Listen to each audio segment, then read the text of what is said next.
Hey, it's Kevin DeWitt here. Welcome to the second video in the 10-minute mix challenge. This one is the actual first mix challenge, which is volume and panning. So you should have already done all the prep work and got your song ready to go. And you should have your tracks laid out. Everything should be the way you like it in a template.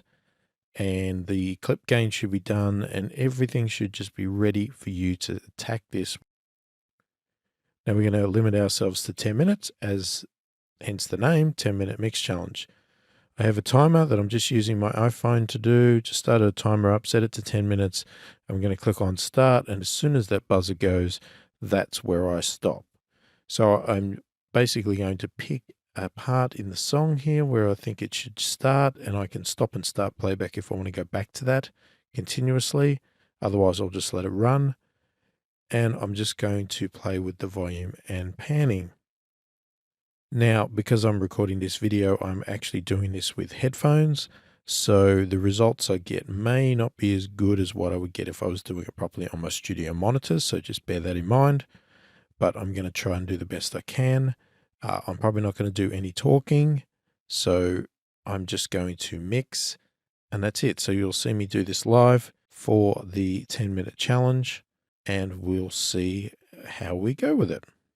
So just before I get started and before I start my timer, what I'm going to do is, first off, because all these tracks are at 0, it's a good chance it's going to be very loud when we start with. So what I'm going to do is I'm actually going to bring down the fader on the mix bus just so that it doesn't blow our ears out at the start. And I'm going to do some rough levels. Then I'm going to turn the volume back up and then go and tweak the levels. Okay, so I've brought the levels down here. We've got a cursor in the right spot here, and I'm going to start doing my volume and panning now, start the timer, and I'm not going to talk through this section here, so you'll just be watching me actually do the process, and then I'll come back on at the end.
down on the ground and all the way up.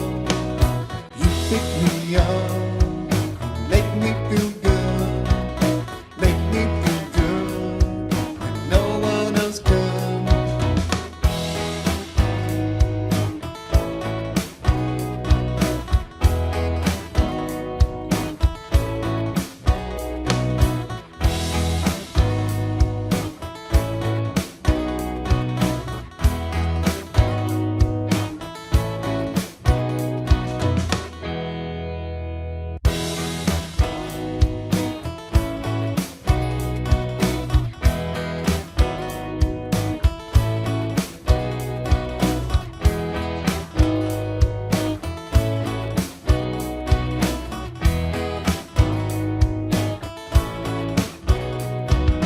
When I feel down, you pick me up, down on the ground and all the way up. You pick me up, you make me feel good, make me feel good when no one else could. You make me feel all is good. And all I need is you, baby. And I can't get enough, no, never enough. 'Cause when I feel down, you pick me up, down on the ground and all the way up.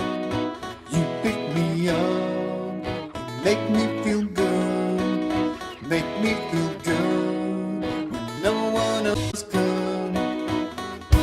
You make me feel all is good. And all I need is you, baby. Can't get enough, no, never enough. 'Cause when I feel down, you pick me up, down on the ground and all the way up. You pick me up, make me feel good, make me feel good when no one else could.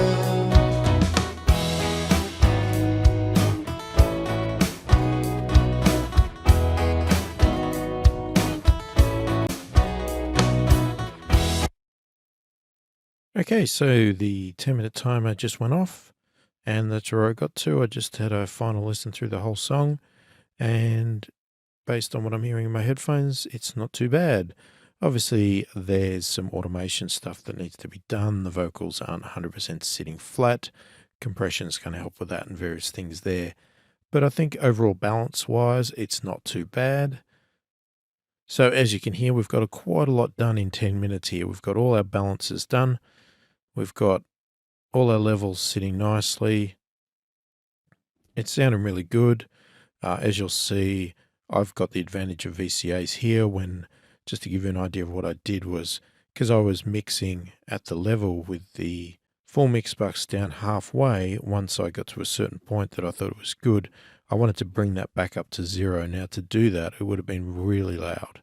So I have this all VCAs, which pulls down all of these VCAs here, which controls all of the tracks in my song. And I just pulled that down so it drops all of the levels of every single fader. All of these faders here, it drops the level of those down by the proportion that I pulled down the VCAs. And then once I'd done that, I actually did a combine automation of VCA and link channels. So what that does is it locks it on the fader of the track, but then brings this back up to 0. So it basically resets these to 0 without moving the other faders. And then once I've done that, obviously I could pull this up to 0.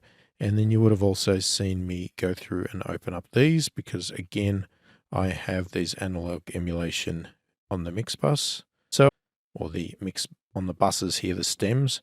So I just checked each one of those to make sure they weren't getting hit too hard, and that the levels coming into the actual stems here, or the buses, was pretty good. And I was seeing it sit quite nicely there. And then just lastly, I just checked the meters on this tape emulation thing that I have here on the final mix bus. Now, obviously you don't need any of these, so just keep that in mind. You don't need it. And if you don't have any of those, what I would be looking at is just the levels on the faders here. You just want to make sure that they're not too red hot. If they are, you need to go down and pull the levels down. So right now we've got our levels sitting pretty right. Our panning is good. I brought some panning in, as you see here, because these were all stereo tracks. I also manually monoed by putting it to center and center on some of the tracks that I definitely didn't want any stereo effect at all. I wanted straight down the middle. So as you can see, I did that on the Vox 1. I also did it on the 2 bass tracks. And you'll notice here on the guitars, I obviously had complementing guitar tracks here. So I had 2 acoustics, panned. So these were again stereo, but all I did was I panned both sides fully left. So again, it turned it into a mono track and panned it to the left and panned the other one fully to the right. And then these rhythm ones here, I sort of panned left, whatever that is, 52-49, so somewhere in that range there, and right 45-42.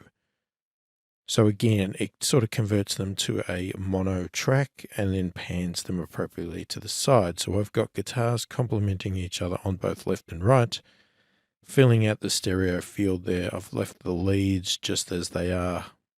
And the reason I've just left them left and right at the moment is they still sound like they're down the center because they are sort of a mono guitar anyway.